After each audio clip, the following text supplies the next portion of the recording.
Akuntansi Keuangan Menengah 2 dengan tema pengakuan pendapatan. Pada video ini kita akan membahas mengenai prinsip pengakuan pendapatan pada beberapa isu yang terjadi pada transaksi pendapatan. Beberapa isu yang akan dibahas adalah yang pertama mengenai pengembalian dan potongan penjualan, kemudian perjanjian pembelian kembali, kemudian perjanjian bill and hold, kemudian hubungan antara pemilik dan agen, kemudian transaksi konsinyasi, transaksi garansi, dan transaksi biaya jasa awal yang tidak dapat direfund. Isu pertama yang akan kita bahas adalah pengembalian dan potongan penjualan. Pengembalian dan potongan penjualan ini biasa diberikan dalam satu transaksi penjualan. Penjual memberikan hak untuk mengembalikan barang jika barang itu misalnya tidak sesuai dengan pesanan atau pembeli tidak puas atas kualitas barang yang dibelinya atau yang dijual oleh penjual. Nah, dalam kondisi seperti ini, perusahaan yang menerima pengembalian produk itu mungkin akan memberikan beberapa opsi kepada pembelinya, yaitu misalnya memberikan refund, baik sebagian maupun seluruh pembayaran yang sudah diterima, kemudian bisa juga dikreditkan atas utang pembelinya kepada penjual, bisa juga di produknya itu ditukar dengan produk yang lain yang sesuai dengan pesanan pembeli. Sebagai contoh, misalnya pada tanggal 12 Januari 2019, Venden menjual 100 kamera dengan harga 100 euro per kamera kepada Amaya. Venden membolehkan Amaya untuk mengembalikan kamera dalam jangka waktu 45 hari setelah pembelian. Biaya perolehan kamera ini bagi Venden adalah 60 euro per kameranya. Kemudian dari transaksi ini, Venden mengestimasikan yang pertama, 3 produk akan dikembalikan oleh Amaya. Kemudian biaya untuk memulihkan atau memperbaiki produk tersebut itu tidak akan material. Kemudian yang ketiga, produk yang dikembalikan itu masih dapat dijual tetap dengan memperoleh profit tertentu. Sehingga Venden akan mencatat pada tanggal penjualannya pada tanggal 12 Januari dengan jurnal sebagai berikut. Dia catat account receivable pada sales revenue sebesar 10.100 dikalikan 100 unit. Kemudian atas cost-nya dia akan mengakui cost of goods sold pada inventory sebesar 100 kamera dikalikan 60 euro per kameranya. Kemudian misalnya pada tanggal 24 Januari, Amaya mengembalikan 2 kameranya. Kemudian pada tanggal 31 Januari, Venden menyiapkan laporan keuangan dan menetapkan bahwa ada kemungkinan Amaya akan mengembalikan 1 kamera lagi. Maka jurnal yang dibuat oleh Venden adalah sebagai berikut. Yang pertama adalah untuk mencatat pengembalian kamera pada tanggal 24 Januari karena transaksinya ini masih transaksi kredit terutang, maka Venden akan mengakui adanya pengurangan piutang kepada Amaya. Dan barang yang dikembalikan tadi akan dicatat pada return inventory dan mengurangi cost atas barang yang dijual. Kemudian 31 Januari, karena Venden akan menyusun laporan keuangan, maka dia menggunakan metode pengukuran untuk pendapatannya itu menggunakan most likely outcome. Jadi Venden memperkirakan kemungkinan besar ada 1 kamera lagi yang akan dikembalikan. Sehingga pada tanggal 31 Januari dia akan mencatat sales return and allowance sebesar 100 pada allowance for sales return and allowance sebesar 100 euro. Begitu juga dengan cost-nya, dia juga akan mengurangi cost-nya sebanyak 1 kamera, yaitu 60 euro. dicatat estimated inventory return pada cost of goods sold. Ya, jadi isunya di sini adalah mengenai bagaimana mengukur harga transaksi pada perjanjian penjualan yang memberikan hak kepada pembeli untuk mengembalikan barang ketika barang yang dibeli itu tidak sesuai, baik kualitas maupun ketidaksesuaian dengan pesanan sebelumnya. Pada tanggal 31 Januari 2019, di dalam laporan keuangan Venden, maka Venden akan menyajikan informasi sebagai berikut. Yang pertama adalah sales revenue-nya, dia akui sebesar 10.000, kemudian dikurangi dengan sales return and allowance sebesar 300. Jadi 200 sudah terrealisasi, kemudian 100 ini berasal dari estimasi Venden terhadap pengembalian dari Amaya tadi. Kemudian cost of goods sold diperoleh nilainya adalah 5.820. Sehingga diperoleh gross profit-nya dari penjualan kepada Amaya ini sebesar 3.880. Kemudian bagaimana penyajian di dalam Statement of Financial Position, laporan posisi keuangan pada tanggal 31 Januari 2019.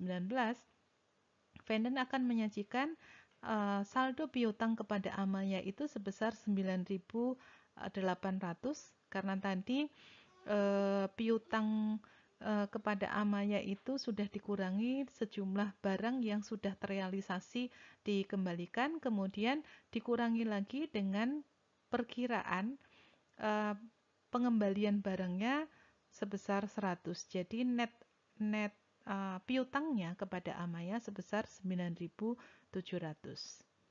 Kemudian di persediaannya dia akan menyajikan return inventory sebanyak 3 unit dengan cost per unitnya adalah 60.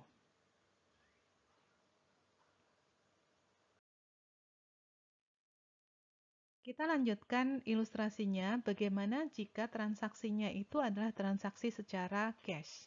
Maka ketika sudah terjadi pembayaran, nanti pembayaran dari Amaya itu akan dikembalikan ya sesuai dengan kemungkinan atau sesuai dengan perjanjian yang dilakukan oleh Venden dan Amaya. Misalnya kasus yang sama kecuali dalam hal penjualan kepada Amaya itu dilakukan secara cash. Yang lain misalnya sama, maka untuk mencatat transaksi ini pada tanggal penjualan, Venden akan mencatat penerimaan kas pada pendapatan penjualan sebesar 10.000, kemudian mengakui kos sebesar 6.000. Kemudian ketika barangnya dikembalikan, Venden akan mengakui sales return and allowance yang nanti akan mengurangi sales revenue. Kemudian pada account payable. Kenapa dicatat pada account payable? Karena tadi Amaya sudah melakukan pembayaran sehingga ketika barang dikembalikan kepada Venden, timbul kewajiban Venden untuk mengembalikan uang kepada Amaya sebanyak realisasi barang yang dikembalikan.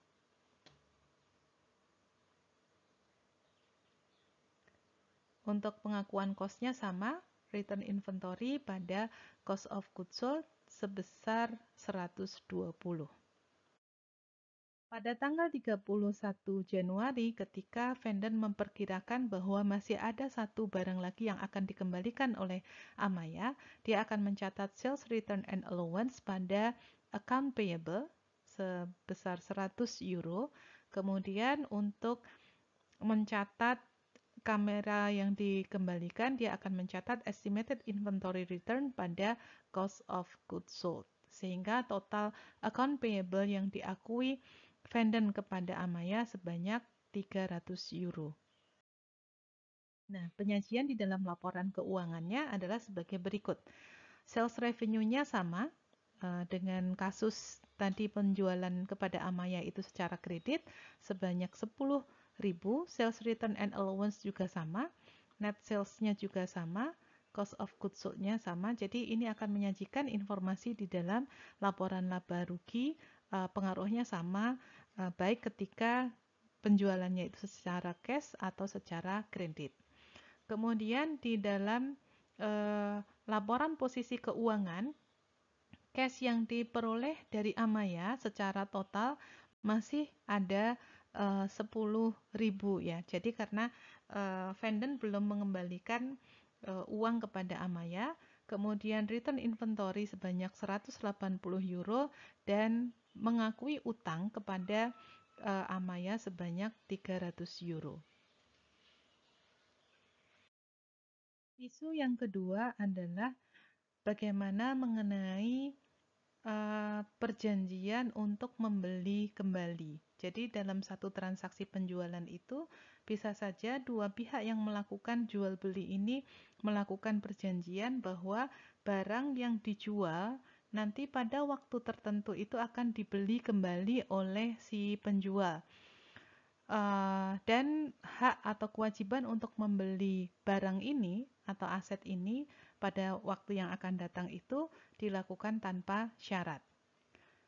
Jadi kalau misalnya kewajiban untuk membeli kembali aset ini nilainya itu adalah lebih besar atau sama dengan harga jual pada saat si penjual melepas asetnya kepada pembeli, maka ini diakui sebagai transaksi pembiayaan. Sebagai contoh misalnya Morgan ini adalah dealer peralatan, menjual peralatan ke Land Company pada tanggal 1 Januari 2019 dengan harga 100.000. Kemudian Morgan setuju untuk membeli equipment ini kembali pada tanggal 31 Desember 2020 dengan harga 121.000.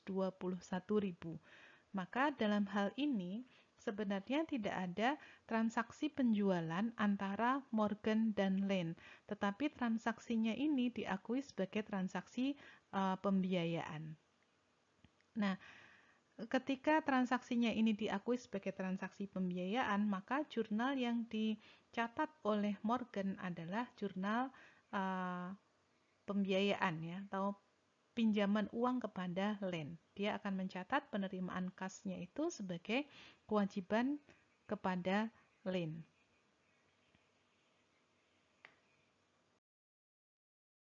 Nah, karena ini termasuk transaksi pembiayaan, maka pendapatan yang diakui oleh Lane atau kewajiban yang diakui oleh Morgan itu adalah kewajiban pembayaran bunga. Jadi yang ditimbulkan dari transaksi seperti ini adalah beban dan pendapatan bunga. Maka Morgan dari sisi Morgan si yang mengalihkan aset berupa peralatan tadi, dia akan mencatat beban bunga pada kewajiban kepada Lane ya. Kalau diperhitungkan tadi 100.000 menjadi 121.000 pada akhir tahun kedua itu adalah efektif interestnya adalah 10%. Sehingga dia akan mengakui ini sebagai beban bunga dan menambahkan beban bunga ini sebagai kewajiban kepada Lane. Kemudian pada tanggal 31 Desember 2020 dia juga akan melakukan pencatatan yang sama beban bunganya interest expense pada liability to land construction sebesar 11.000 sehingga pada saat jatuh tempo dia akan mencatat pengembalian kepada land sebesar 121.000.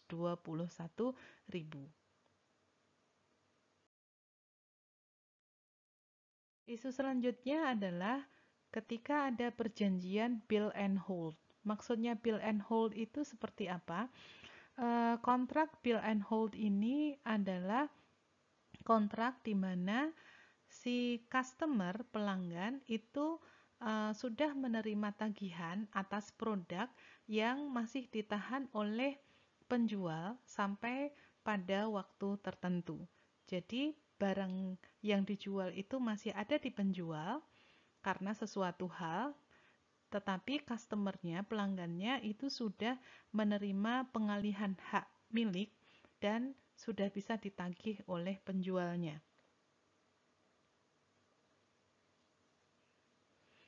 Kenapa terjadi perjanjian seperti ini? Ada kemungkinan si pembeli itu belum siap menerima barang tersebut karena satu kondisi. Jadi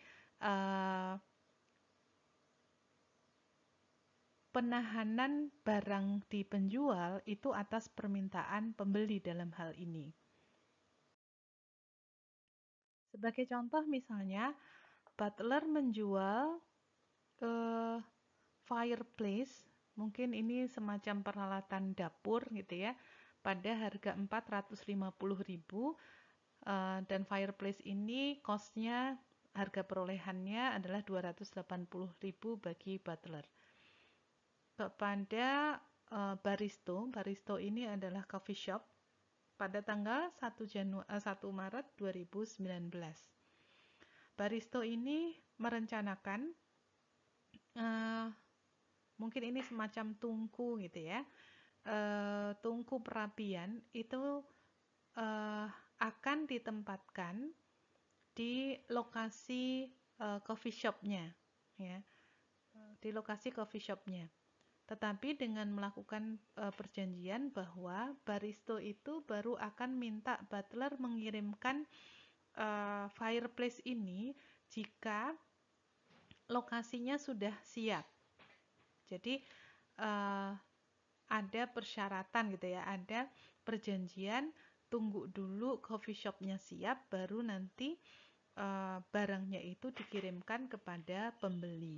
Nah, dalam hal ini butler sebagai penjual pada saat dia sudah menyelesaikan kewajibannya untuk kemudian dialihkan kepada si pembeli, itu akan menetapkan atau akan melakukan evaluasi kapan baristo itu memperoleh kendali atas produk tersebut gitu. Jadi karena dalam hal ini perjanjiannya itu antara pihak butler dan baristo yang menetapkan syarat menunggu coffee shopnya sudah siap baru kemudian minta dikirim, maka dalam hal ini ketika butler sudah menyelesaikan pekerjaannya, dia sudah bisa mengakui pendapatan dan sudah bisa menagih kepada baristo. Bagi baristo, dia memperoleh kendali atas produknya itu dalam perjanjian tadi dengan kriteria sebagai berikut. Yang pertama adalah alasan bill and hold tadi, perjanjian bill and hold tadi harus sifatnya itu substantif. Dalam hal ini karena baristo itu harus memastikan dulu coffee shopnya siap, baru dia bisa menerima fireplace tadi gitu ya. Kemudian yang kedua, produknya itu harus bisa diidentifikasi secara terpisah dengan barang yang lain oleh butler sebagai miliknya baristo. Jadi kalau misalnya seperti kalau kita melakukan pemesanan kitchen set misalnya begitu ya. Jadi oleh si pembuat kitchen set itu dia tidak mungkin menjual kepada orang lain karena apa? Karena ini sifatnya itu sangat customized. Jadi kalau ini sudah milik baristo, dia tidak bisa mengalihkan aset tersebut kepada orang lain. Kemudian yang ketiga, produknya itu pada saat analisis pengakuan pendapatannya itu sudah siap untuk dikirimkan kepada pelanggan. Ya, jadi sudah dalam kondisi siap, bukan dalam kondisi masih diproduksi atau masih disiapkan untuk dikirimkan kepada pelanggan. Kemudian yang keempat, butler sebagai penjual itu tidak memiliki kemampuan atau tidak memiliki alternatif untuk menggunakan produk tersebut atau mengalihkan produk tersebut kepada orang lain karena tadi sifatnya adalah customized. Sehingga karena hal-hal semacam ini, maka kriteria-kriteria ini dipenuhi, maka pengakuan pendapatannya itu sudah bisa dilakukan oleh butler ketika barangnya siap dikirimkan kepada baristo. Maka kemudian pada tanggal 1 Maret 2019, Butler dapat mengakui pendapatannya dengan mencatat account receivable pada sales revenue. Ini didasarkan pada dia sudah bisa melakukan tagihan kepada Baristo dan dia dapat mengakui sales revenue dengan pemenuhan 4 kriteria yang sudah sebelumnya kita bahas.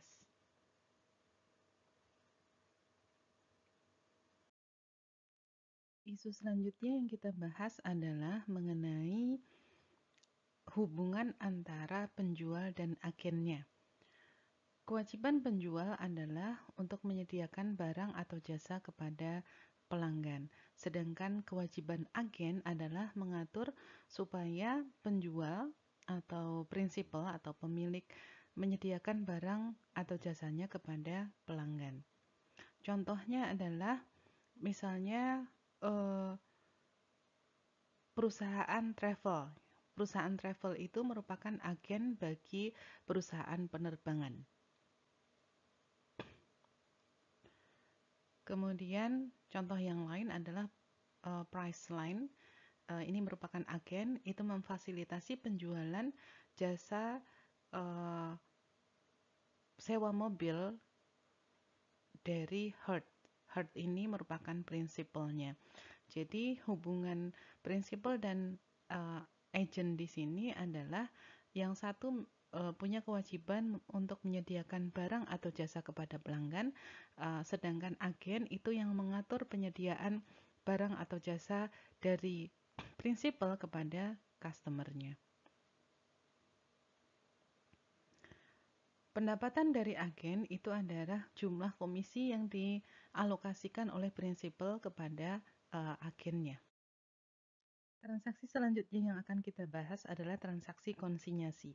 Dalam transaksi konsinyasi ini, pemilik barang atau manufakturer atau pabrikan itu akan mengirimkan barang tetapi menahan hak kepemilikan barang itu sampai dengan barang tersebut dijual oleh konsinyi.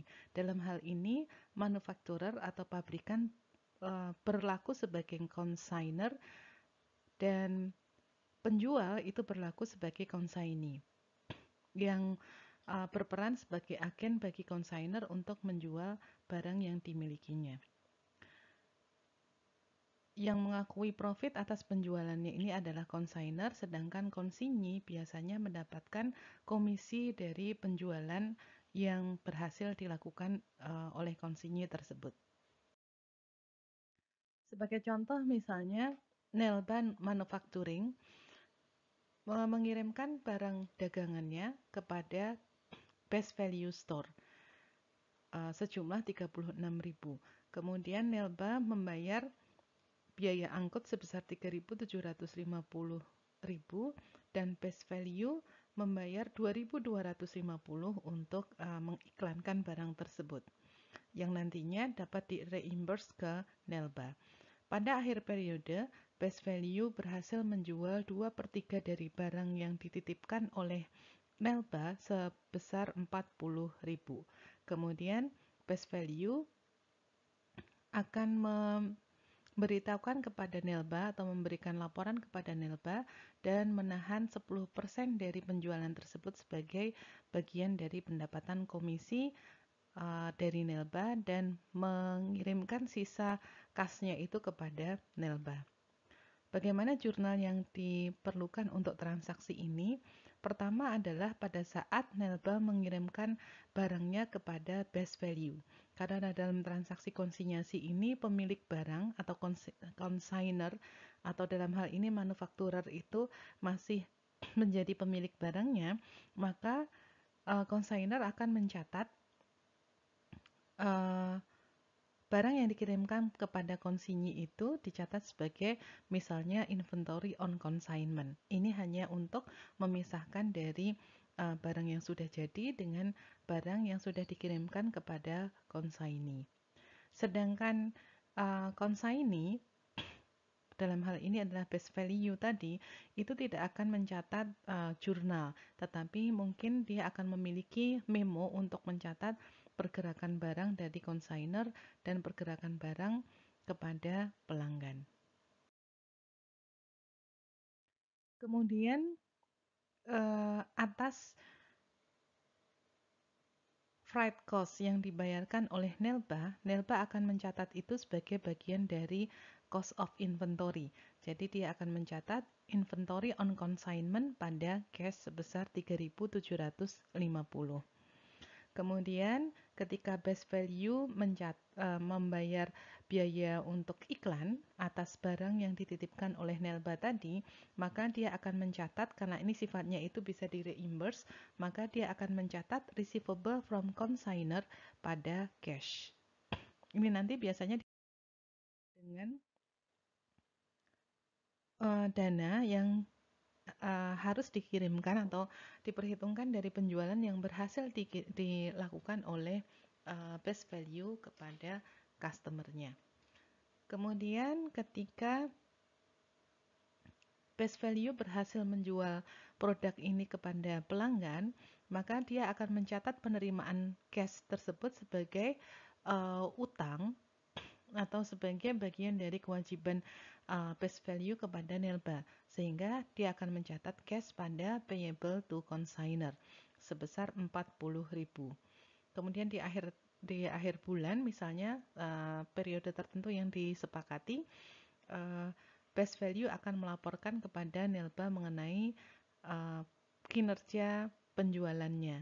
Dalam hal ini, penjualannya itu berhasil dilakukan 2/3 dari barangnya senilai 40.000, kemudian dia membayarkan biaya advertising tadi, iklan tadi yang di reimburse kepada Nelba, sehingga ini akan dikurangkan dari kas yang harus dia serahkan kepada Nelba. Kemudian pendapatan komisi 10% dari penjualan dia kurangkan juga, sehingga dia hanya mengirimkan cash atau menyerahkan cash kepada Nelba itu sebesar 33.750. Nelba juga akan mencatat penerimaan kas ini dengan catatan sesuai dengan sudut pandangnya. Yang pertama adalah cash yang diterima dari best value sebesar 33.750 ini merupakan net cash yang diperoleh dari transaksinya dengan transaksi yang dilakukan oleh best value. Jadi dia akan mencatat penerimaan kas 33.750,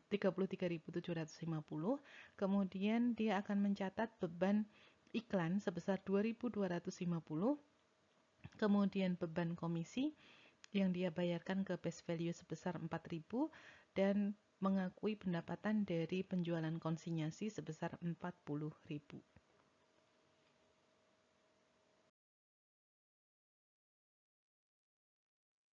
Serta yang terakhir adalah dia akan mencatat cost dari barang yang dijual dengan mekanisme konsinyasi ini dengan menghitung total cost-nya, kemudian membebankan proporsi barang yang dijual. Yang berhasil dijual oleh best value adalah 2/3 dari barang yang dikirimkan. Sedangkan total cost-nya tadi adalah 36.000 atas cost barangnya, dan 3.750 itu adalah untuk biaya angkutnya, sehingga total cost dari barang yang dikirimkan kepada best value adalah 39.750. Ketika best value berhasil menjual 2/3 dari barang yang dikirimkan ini, maka dia akan mengakui cost-nya adalah sebesar 26.500. Nah, jurnal-jurnal ini yang diperlukan oleh konsaini ketika melakukan transaksi penjualan barang atas barang titipan konsainernya. Yang pertama tadi adalah biaya iklan yang bisa di-reimburse ke consignor itu akan diakui sebagai piutang kepada consignor. Kemudian cash yang diperoleh dari pelanggan itu adalah bagian dari yang harus dia serahkan atau yang menjadi kewajiban dia kepada consignor. Kemudian perhitungan di akhirnya dicatat seperti pada jurnal ini. Transaksi selanjutnya yang akan kita bahas adalah transaksi garansi. Terdapat dua jenis garansi produk. Yang pertama adalah assurance type warranty. Assurance type warranty ini adalah garansi bawaan untuk memberikan keyakinan kepada pelanggan bahwa barang yang dijual itu sesuai dengan spesifikasi kualitas tertentu yang ditentukan oleh pabrikan. Kemudian yang kedua, yang tidak termasuk dalam harga jual dari satu produk itu merupakan service type warranty, atau biasanya ini berupa garansi tambahan yang ditawarkan oleh penjual kepada pembeli. Untuk service type warranty ini kita harus mencatat sebagai uh, bagian performance obligation yang terpisah dari penjualan produknya. Jadi untuk assurance type warranty ini sudah termasuk dalam harga produk, tetapi kalau service type warranty ini merupakan uh, performance obligation yang terpisah. Jadi dalam hal ini isunya adalah isu yang kedua ya, apakah di dalam satu perjanjian atau di dalam satu kontrak itu terdapat satu atau lebih dari satu performance obligation. Contoh misalnya Maverick menjual 1000 unit Rollomatic pada tanggal 1 Oktober 2019 dengan total harganya adalah 6 juta dengan garansi produk uh, selama 2 tahun ya. Dengan garansi produk selama 2 tahun. Cost dari Rollomatic itu adalah 4 juta ya. Kemudian garansi bawaan 2 tahun tadi diestimasikan biaya untuk melakukan garansinya itu adalah 80.000. Sebagai tambahan, Maverick juga menawarkan garansi tambahan perpanjang garansi untuk 400 Rollomatic selama 3 tahun setelah 2 tahun garansi bawaan. Ya, 3 tahun setelah 2 tahun garansi bawaan dengan harganya adalah 18.000. Pada tanggal 22 November 2019, Maverick mengeluarkan biaya garansi sebesar 3.000 dan biaya spare part sebesar 25.000 untuk melakukan atau untuk melaksanakan assurance type warranty-nya. Kemudian Maverick menyiapkan laporan keuangan pada tanggal 31 Desember 2019 dan diestimasikan untuk assurance warranty tadi total cost-nya itu adalah 44.000 pada tanggal 31 Desember 2019. Maka jurnal yang diperlukan oleh Maverick adalah sebagai berikut. Yang pertama adalah ketika dilakukan penjualan. Penjualan Rollomatic-nya itu dan penjualan garansi tambahan tadi. Jadi dia total cash yang diterima adalah 6 juta atas penjualan Rollomatic dan 18.000 atas penjualan garansi tambahan 3 tahun setelah 2 tahun garansi bawaan. Maka dia akan mencatat penerimaan kas sebesar 6.018.000 pada sales revenue-nya 6 juta dan unearned warranty revenue 18.000. Kenapa ini diakui sebagai unearned warranty revenue? Karena memang garansi ini baru berlaku 2 tahun setelah asuransi bawaan atau garansi bawaan dari barang ini berakhir gitu ya. Jadi baru berlaku itu 2 tahun setelahnya, sehingga kita perlu mengakui pendapatannya ini sebagai unearned warranty revenue. Kemudian dicatat juga cost dari barang yang dijual sebesar 4 juta. Dicatat cost of goods sold pada inventory sebesar 4 juta. Kemudian selanjutnya pada tanggal 22 November 2019 ketika ada klaim garansi, kemudian dia mengeluarkan dana untuk membayar klaim garansinya tersebut, maka dia akan mencatat warranty expense pada sales and wages payable dan inventory untuk partnya. Ya, untuk partnya, untuk spare partnya yang dia keluarkan itu mengurangi inventory dan biaya tenaga kerjanya itu dicatat sebagai salaries and wages payable. Pada tanggal 31 Desember 2019, diperkirakan bahwa cost untuk menyelesaikan assurance type warranty tadi adalah 44.000 ya. Sehingga perlu dilakukan jurnal penyesuaian, dicatat warranty expense pada warranty liability sebesar 44.000. Kemudian bagaimana perlakuan garansi tambahan tadi yang berlaku 2 tahun setelah pembelian atau setelah garansi bawaannya itu waktunya habis. Tadi perusahaan ini melakukan penjualan pada tanggal 1 Oktober 2019 sehingga garansi bawaan produknya itu akan berakhir pada 1 Oktober 2021. Sehingga pada tanggal 31 Desember 2021 perusahaan perlu melakukan pencatatan atas garansi tambahan ini, misalnya untuk mencatat cost yang terjadi adalah dicatat warranty expense pada misalnya salary and wages payable dan inventory, sebagaimana pencatatan yang assurance type warranty. Kemudian untuk pengakuan pendapatannya itu biasanya menggunakan pengakuan pendapatannya itu secara straight line. Jadi karena tadi dia melakukan penjualan service type warranty itu untuk 3 tahun dengan jumlah 18.000, maka setiap tahun itu diakui pendapatannya sebesar 6.000. Nah, pada tahun 2021 ini karena waktu yang sudah expired atau sudah terlewat itu baru 3 bulan, maka dia akan mengakui pendapatan garansinya itu sebesar 1.500 dolar. Jadi dicatat unearned warranty revenue pada warranty revenue sebesar 3/12 dari Oktober sampai dengan 31 Desember dikalikan 6.000. Isu selanjutnya adalah upfront fee. Seringkali penjual itu minta kepada customernya untuk membayar sejumlah uang tertentu bahkan sebelum customer itu mendapatkan barang atau jasa dari si penjual. Dan biasanya upfront fee ini sifatnya itu non-refundable. Nah, ketika upfront fee itu sifatnya itu non-refundable, maka dalam hal ini dia anggap sebagai single performance obligation. Biasanya upfront fee ini digunakan untuk melakukan aktivasi jasa tertentu yang akan diperoleh customer di masa yang akan datang.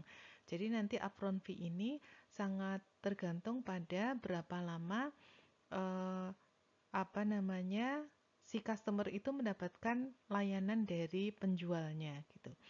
Biasanya upfront fee itu digunakan untuk pembayaran membership tertentu. Misalnya ketika kita mengikuti klub kesehatan atau pusat kebugaran atau activation fee untuk layanan telepon, internet, dan layanan kabel lainnya. Dalam hal ini nanti akan diakui sebagai single performance obligation sehingga pendapatannya ini nanti akan dialokasikan pada periode perkiraan si customer itu mendapatkan layanan dari pemberi jasanya. Demikian beberapa isu transaksi mengenai pengakuan pendapatan. Sampai bertemu lagi pada video berikutnya. Assalamualaikum warahmatullahi wabarakatuh.